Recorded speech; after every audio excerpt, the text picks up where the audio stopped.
In this video, we are going to begin Chapter 1 on differentiation. So this first section, section 1.1, is on the concept of limits. Okay, a limit, when we talk about that in terms of calculus, okay, it is a big concept. Okay, we'll be using limits for many things over the course of this semester, so it is important to understand what this means. So this first section, we're going to focus on finding limits using a numerical and graphical approach. So reading tables and graphs and understanding the notation. So our main objective here is to be able to find limits of functions if they exist using both of these methods, numerical and graphs. So our first example is just kind of introduction to what a limit means, what it means when we say find a limit. So here they give us a sequence of numbers. For each sequence, determine its limit and rewrite the sequence in the form x approaches a, and this little negative sign means from the left, or x approaches a, and then followed by a little plus sign up here means from the right. All right, so our first sequence of numbers, 2.24, 2.249, 2.2499, 2.24999, etc. So if I'm looking at the pattern that we see within these numbers, we're asked what the limit is, meaning what number do these numbers appear to be getting closer to? So we have a 24, then a 249, then 2499, etc. It appears that these are progressively getting closer to 2.25. It never actually reaches it. And in terms of whether I'm approaching A from the left or the right, these numbers are all smaller than 2.25. So it's coming from the left side. Think of if 2.25 was on a number line, these numbers that we show are smaller, meaning to the left of that. So we could rewrite this in the form of saying that the limit as x approaches A, or as x approaches A from the left side. All right, in our second example, we have 5, 5.51, 5.501, 5.5001, etc. So this time it looks like these numbers are progressively getting closer to 5.5. But this time they start larger than 5.5 and then work backwards. Right? They're all still bigger than 5.5, but they're progressively getting closer to 5.5. So if they start on the right side, think of 5.5 being on a number line, all these numbers would be located to the right. So we're going to use this notation, x approaches A from the right side of this sequence. We're getting closer to 5.5. And then 1/2, 3/4, 7/8, 15/16, 31 over 32, 63 over 64. So if you were to change these to decimals, it might be a little bit easier to see, but it does appear here that these decimals are getting closer to the value of 1.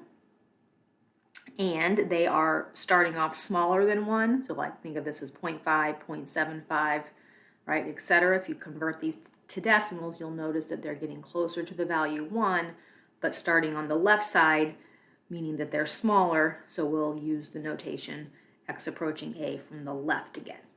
So the next couple slides will explain everything that I kind of went through here. All right, so we said on part A, the numbers are approaching the limit 2.25. Since each number in the sequence is less than 2.25, we would write x approaching 2.25 from the left.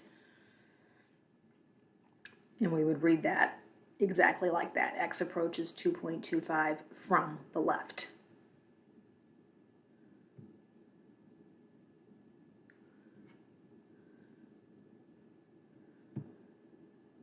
In part B, the numbers are approaching the limit 5.5. And since the number in each number was greater than 5.5, we would say x approaching 5.5 from the right with a little plus sign. And the numbers are approaching 1, and since the numbers are all less than 1, we would write x approaching 1 from the left. So the little plus or minus sign following the number tells you which side you're coming from, left versus right. All right, so our definition. As x approaches a, the limit of f of x is L, written in this notation. Okay, it's important that we understand correct limit notation to be able to move forward. So LIM with x, little arrow a underneath it, this would be read as the limit as x approaches a. That symbol will always be followed by some function, f of x, of the function f of x is equal to some value L. So the limit as x approaches a of f of x equals L. If all values of f of x are close to L, for values of x that are sufficiently close but not equal to a. So you would be checking this value as x approaches a from the left versus a from the right, making sure that they agree when you apply them to your function to determine what the value of L is. All right, as x approaches a, the limit of f of x is L if the limit from both the left exists and the limit from the right exists, and they're both the same value. Okay, so we'll have to look at what happens as I approach the a value from the left. Look at what happens when you approach the a value from the right, and as long as those two numbers agree, when you check them, then you can just simply say that the limit as x approaches a of the function is equal to that number. But you can't eliminate your left or right direction here until you verify that they are the same. So let's try an example. So here our function, f of x equals x squared minus 9 divided by x minus 3. Part A, what is f of 3? And part B, what is the limit of f of x as x approaches 3? So on part A, we're just simply plugging in 3 and seeing what we get. And then on part B, we'll talk about our limit concept.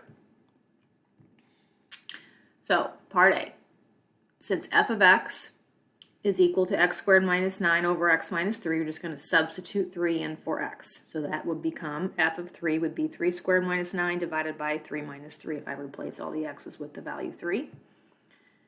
Simplifying that, we would get 9 minus 9 on top, 3 minus 3 on bottom, which is 0 divided by 0. And this is what we would consider to be what we call indeterminate. We're not allowed to divide by 0. Anytime you have a 0 on top and bottom, we call that an indeterminate form. So therefore our value f of 3 does not exist. We don't get a number. So we just say doesn't exist or undefined. For part B, we have to for finding the limit as x approaches 3, first let x approach 3 from the left. So we'd set up our table. So if we're looking for the value as x approaches 3, we start by letting x approach 3 from the left. So we're going to start with, usually we would go one number left, so 2, and then progressively from 2 move closer to the value of 3. So start smaller than 3 if you're coming from the left, and then move closer. So 2, 2.5, 2.9, 2.99, and 2.999. So we're plugging those numbers. So if I plug 2 into my function, it'll evaluate to be 5. If I plug 2.5 in, 2.9, 2.99, etc. These are the numbers you should get from your calculator. So this appears that these bottom numbers here look like as I approach, if I let the x values approach 3 from the left in the function I was given, that it appears that my function values, if I look at this bottom pattern, are getting closer to the number 6. Next, we're going to let x approach 3 from the right and make a table for that. So if I approach 3 from the right, we start with 4, start with a number bigger than 3, and then move backwards toward 3. And do the same thing. Plug those into your function using your calculator. These are the numbers that you should get. So here, if I look at the bottom row as the function values, these appear to be getting closer to the number 6. They're just coming from the other side. So we could say that the limit as x approaches 3 from the right side, because we use numbers that were bigger, of our function that we were given initially, f of x is equal to 6. So since we got the same number from the left with 6 and from the right with 6, the limit as x approaches 3, just in general, of that function, we could say would equal 6.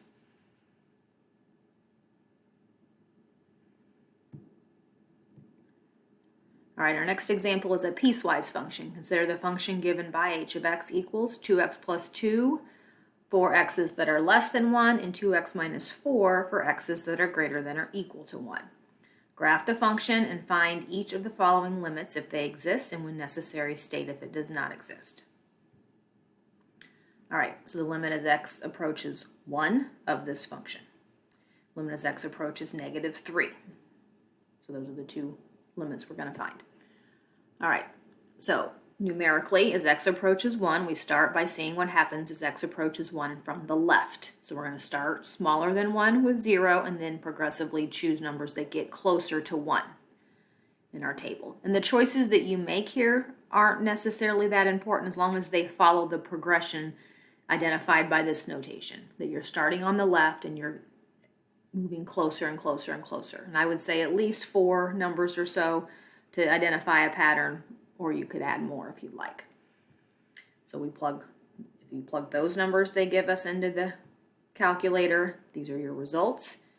Now, I'm going to go back to my other slide just to show here, this is a piecewise function. So if I'm choosing numbers that are smaller than 1, all these choices for x are smaller than 1, the results that we see in the bottom row, come from, notice in our function, if x's are less than 1, they would have to be being plugged into here. And if the x choices are bigger than 1, they have to be being plugged into here. So you have to pay attention to that on a piecewise. So that whole table, all those numbers are plugged into this top one. Okay, and when I come from the right side, I'll have to be choosing numbers bigger than 1, so they're going to have to get plugged into the bottom. All right, so these are my results. So these look like they're getting closer to 4. If I'm looking at the bottom row. So the limit as x approaches 1 from the left of our function h appears to equal 4. So from the right, start bigger than 1 with 2, and then they backed up closer to 1 and chose some numbers. And this time they're going to be plugging into the second equation because you have to follow your piecewise definition.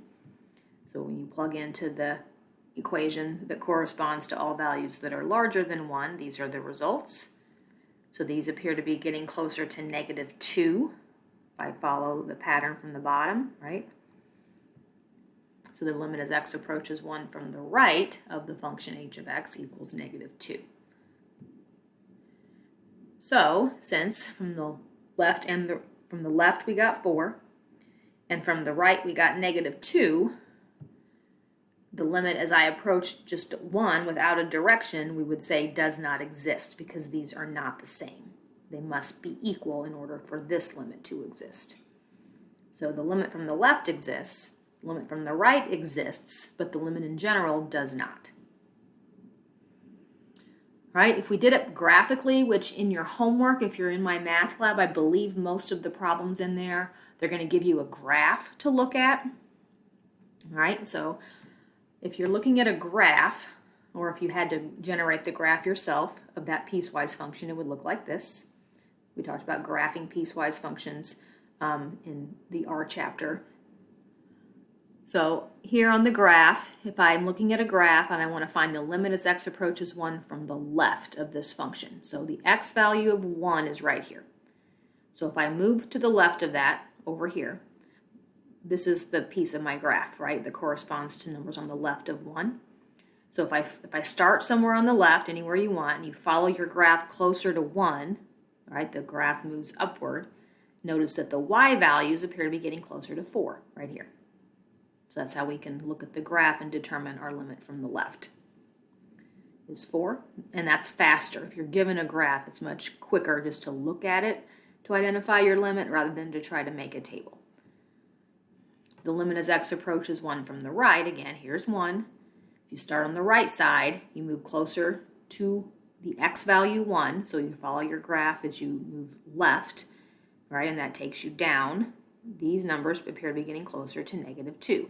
It does not matter where that closed circle is or if there even is a closed circle if you're looking at a limit. You're just looking at when you start on the left, what the progression looks like, and as you start on the right, what the progression looks like. You don't really care what happens when you actually hit the value 1.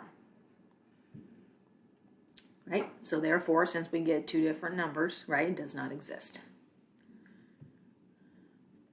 All right, the other one was letting x approach -3. Now remember, our piecewise function was defined for numbers less than 1 and numbers greater than or equal to 1. So if I'm approaching -3 from the left or the right, all these numbers in my table, -3 from the left, start on the left of -3, smaller, and then move closer. All these numbers are less than 1. So they go into that top equation and produce these results. So those appear to be getting closer to -4, which would tell us the limit as x approaches -3 from the left of our function h of x is equal to -4. If I approach -3 from the right, pick a number bigger than -3, so -2, and then move closer toward -3, back up toward -3. These are also numbers less than 1. So these numbers also get plugged into that top equation because they are less than the 1. They produce these results.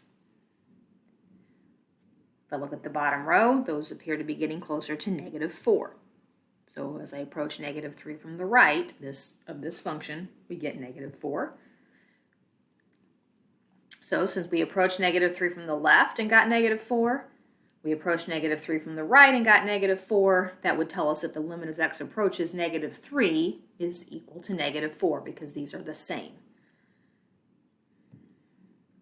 On my graph here, again, this was the graph of that function, here's -3. So if I'm approaching -3 from either side, so from the left, like over here, I would start down here on my graph, move closer. I'm getting closer and closer, right? When I hit -3, right at -4. And from the right, I get closer to the same value. Right, so we get the same results.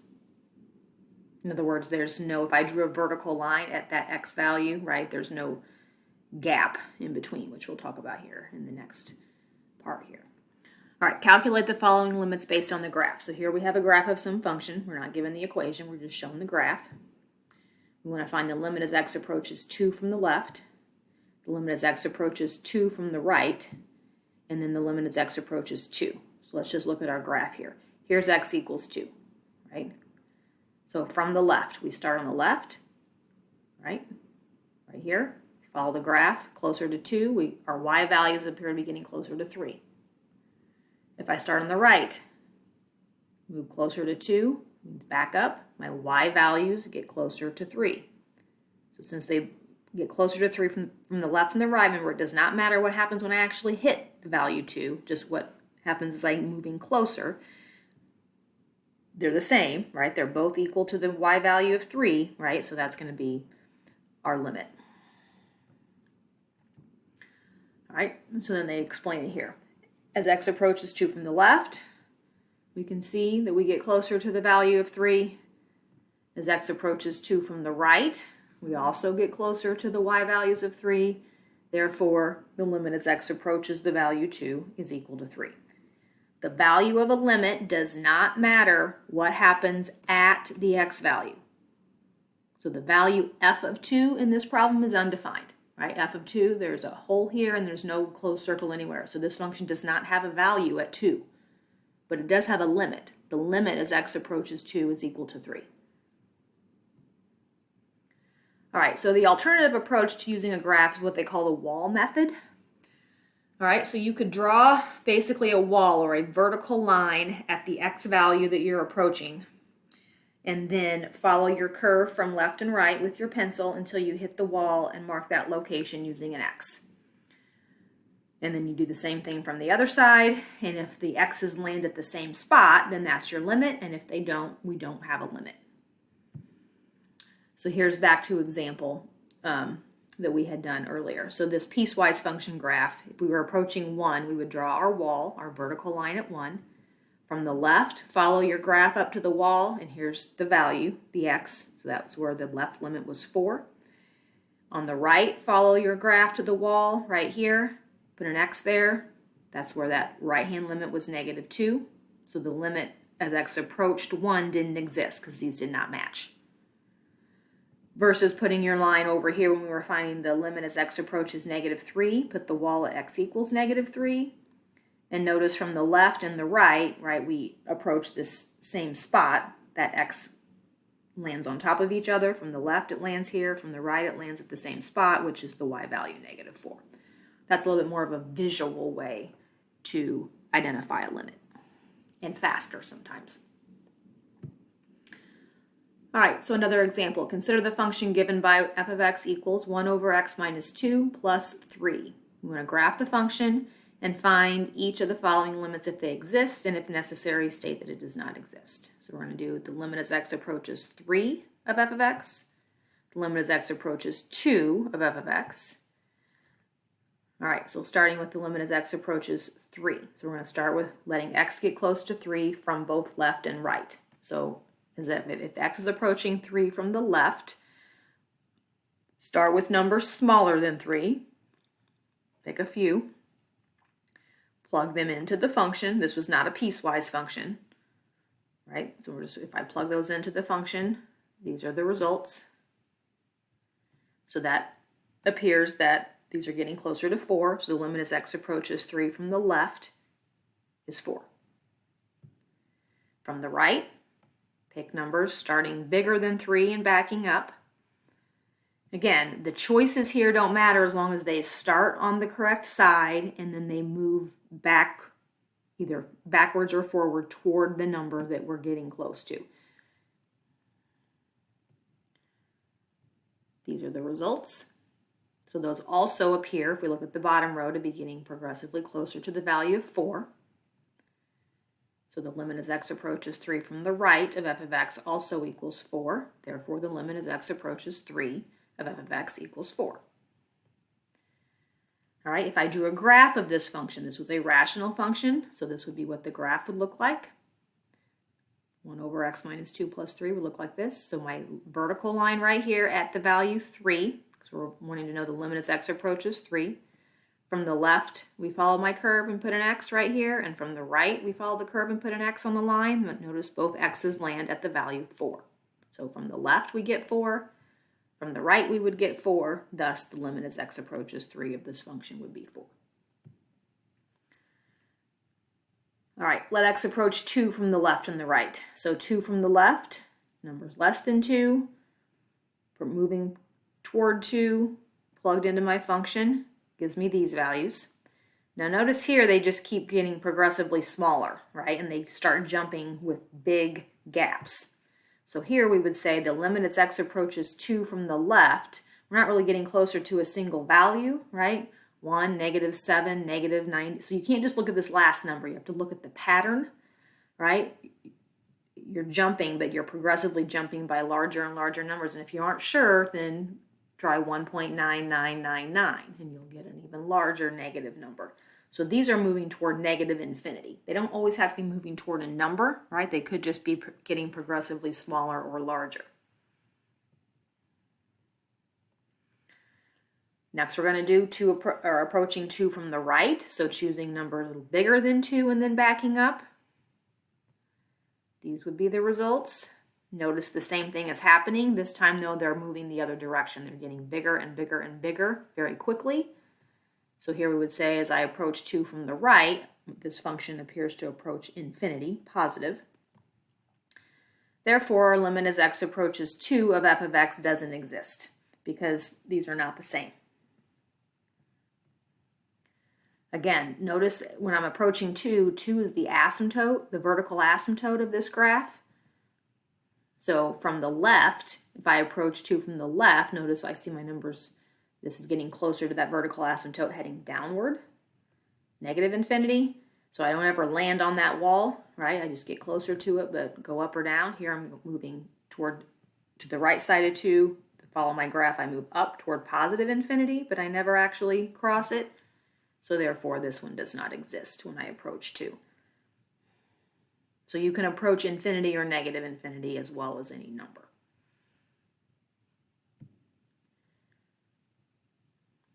All right, so our same function here. This time we want to find the limit as x approaches infinity. So our table, we're going to choose x's that just keep progressively getting bigger and bigger and bigger. And since we're approaching positive infinity, you can only approach from the left. Okay, so you can only approach infinity from the left. So start with any number you want and then just keep getting, by big jumps, getting progressively bigger and bigger. So 5, 10, 100, 1,000, right? You're just moving toward infinity.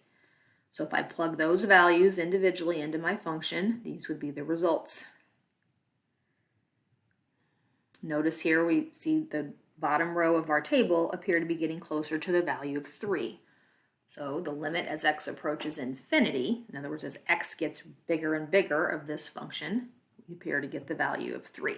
Notice on my graph, if I approach infinity, right, following your graph toward larger x values, that's the purpose of this horizontal asymptote, right? Horizontal asymptotes are predictions of end behavior. So as x gets really big or small, right, we're getting closer to that line when that line happens to land at at y equals 3. So the limit as x approaches infinity of f of x equals 3. It would be the same if I had been asked to find the limit as x approaches negative infinity, right? It would also appear to be getting closer to the value of 3 in this case. All right, so we're going to try another one. 1 over 1 minus x plus 6, find the following limits. The limit as x approaches 1 of h of x, the limit as x approaches 2 of h of x, and the limit as x approaches infinity of h of x. All right, so as x approaches 1, find the left and the right-hand limits. So from the left, start on the left, 0, move closer to 1 for your choices of x, plug into the function, we would get these. So those look like they appear to be approaching infinity. They just keep getting bigger and bigger and bigger quickly. From the right, choose a number to the right of 1, 2, then back up toward 1, so 1.5, 1.1, etc. Plug into my function. Those appear to be moving down closer toward negative infinity very quickly. Since the left and the right, the left-hand side goes to positive infinity, the right limit goes to negative infinity, the limit as x approaches 1 in general does not exist. Now, they could both go to positive infinity, in which you would say it just is infinity. Or if they both went toward negative infinity, you would say it is negative infinity. But here, since they go opposite directions, meaning not equal, this does not exist. Okay, as x approaches 2, left and right. So 2 from the left, number smaller than 2 moving closer to 2. Those numbers appear to be getting closer to 5. Right-hand limit, picking numbers to the right of 2 and then backing up toward 2. Those also appear to be getting closer to 5. So since they both agree, the limit as x approaches 2 of this function, we would say equals 5. All right, part C was the limit as x approaches infinity. So as x approaches infinity, we just pick numbers that get progressively larger quickly, 5, 10, 100, 1,000, 10,000 if you wanted another one in the table. Plugging those into my function, these are my results. Those appear to be getting closer to the number 6. So we could say, since both left, well, we can't really, they shouldn't really say both left and right agree, because we can only approach infinity from the left, right? So we see that they get closer to 6, so our limit as x approaches infinity of h of x would equal 6. All right, so this last slide here is just kind of a summary of the concepts that we talked about regarding limits. The limit of a function f as x approaches a is written using this notation. Means that the values of x approach a, the corresponding values of f of x get closer to L. The value of L must be unique, finite number.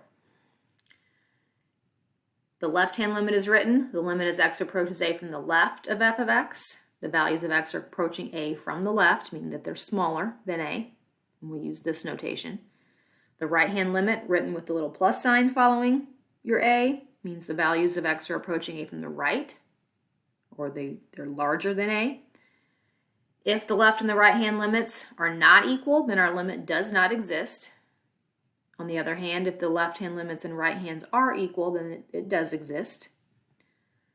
The limit as x approaches a of f of x may exist even though the function value f of a does not. We saw that in the first example. Maybe you plug in a and you get, it's undefined, but it does have a limit. That could happen. The limit as x approaches a of f of x may exist and be different from the function value. So you could have a function value being a certain number, but you could have the limit being a different number, right? And then graphs and tables are useful tools in determining limits. In the next section, we're going to talk about other ways using algebra, but just the concept in general, it is easy to use tables and graphs to identify limits. Okay, and that is the end of section 1.1.